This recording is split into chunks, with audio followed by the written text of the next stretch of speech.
കളിയാണ് ഇവിടെ നടക്കുന്നത്. എന്താണ് ഈ സഭയിൽ അടങ്ങിയിരുന്നത്? നാം ഈ കുരുവംശത്തിന്റെ കുലവധുവല്ലേ? നമ്മെ ലക്ഷ്യയല്ലേ ഇന്നത്തിന് പുറം സ്വീകരിച്ചത്?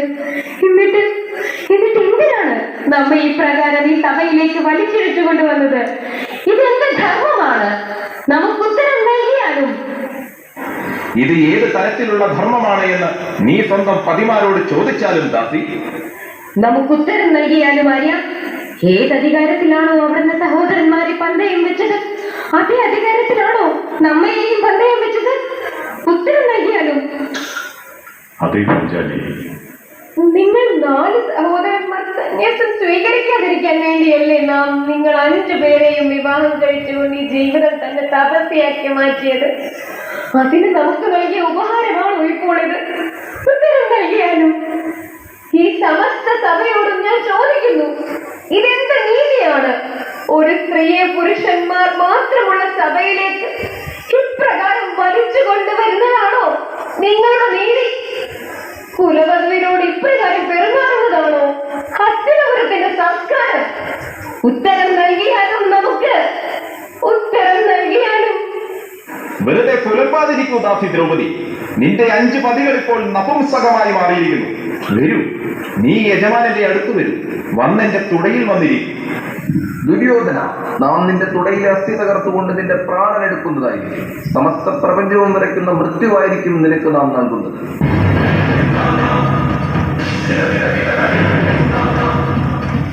പുലമ്പാതിരിക്കൂ ദാസ. വരൂ ദാസി, നീ നിന്റെ സ്വാമിയുടെ ആജ്ഞ അനുസരിക്കൂ.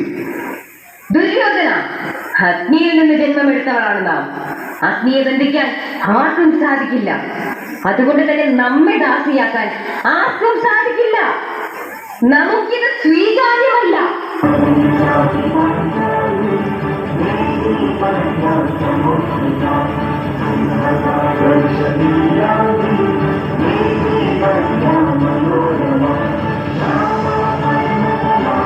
നിൽക്കൂ ദാസി.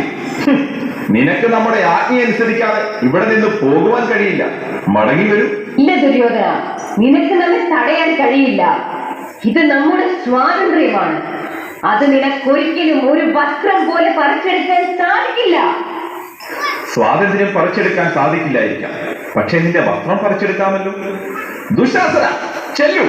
എപ്രകാരമാണോ നമ്മെ അവൾ സഭയിൽ വെച്ച് നിരായുധനാക്കിയത്, അപ്രകാരം തന്നെ ഈ സ്ത്രീയെ വിവസ്ത്രയാക്കൂ. പോകൂ. ഇപ്രകാരം പ്രവർത്തിക്കല്ലേ ദുര്യോധന, ഇത് ന്യായമല്ല.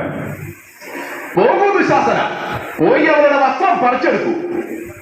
ഇപ്രകാരം പ്രവർത്തിക്കരുത് ജ്യേഷ്ഠ.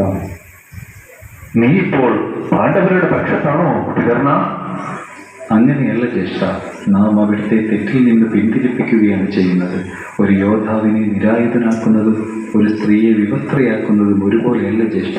കൂടാതെ ദ്രൗപദി കുരുവംശത്തിന്റെ കുലവധു കൂടിയാണ്. ഇപ്രകാരം പ്രവർത്തിക്കുന്നത് ഉചിതമല്ല ജ്യേഷ്ഠ. ഈ സ്ത്രീയാണോ കുലവധു വികർണ? 5 പുരുഷന്മാർക്കൊപ്പം ജീവിതം പങ്കുവയ്ക്കുന്ന ഈ സ്ത്രീയാണോ? അങ്ങനെയുള്ളവരെ വേശ്യ എന്നാണ് വിളിക്കുന്നത്. അത്തരത്തിലുള്ള സ്ത്രീകൾക്ക് വസ്ത്രമുള്ളതും ഇല്ലാത്തതും ഒരുപോലെയാണ്. അംഗരാജാവ് കർണ, പോകൂ ദുശാസന, പോയി അവരുടെ വസ്ത്രം പറിച്ചെടുക്കൂ. മൗനം പാലിച്ചാലും ആര്യപുത്രന്മാരെ, മൗനം പാലിച്ചാലും. ഏവരും മൗനം പാലിച്ചാലും ധർമ്മത്തിന് അധിഷ്ഠിതമായി നടക്കുന്ന ഈ അധർമ്മത്തെ നേരിടാൻ നിങ്ങൾക്കാവില്ല. ഇത് തന്നെയാണ് ശക്തനെ അശക്തനാക്കുന്നത്. ഇനി നമ്മെ സംരക്ഷിക്കാൻ നിങ്ങൾക്കാവില്ല. ഇനി നമ്മുടെ അഭിമാനം ഈശ്വരന് മാത്രമേ സംരക്ഷിക്കാനാകൂ. വരൂ ദുശാസന, സ്വന്തം ശക്തിയെ പരീക്ഷിക്കൂ. കൃഷ്ണ, ഗോവിന്ദ, നമ്മെ രക്ഷിക്കാനും.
धर्मस्य तदात्मानं सृजा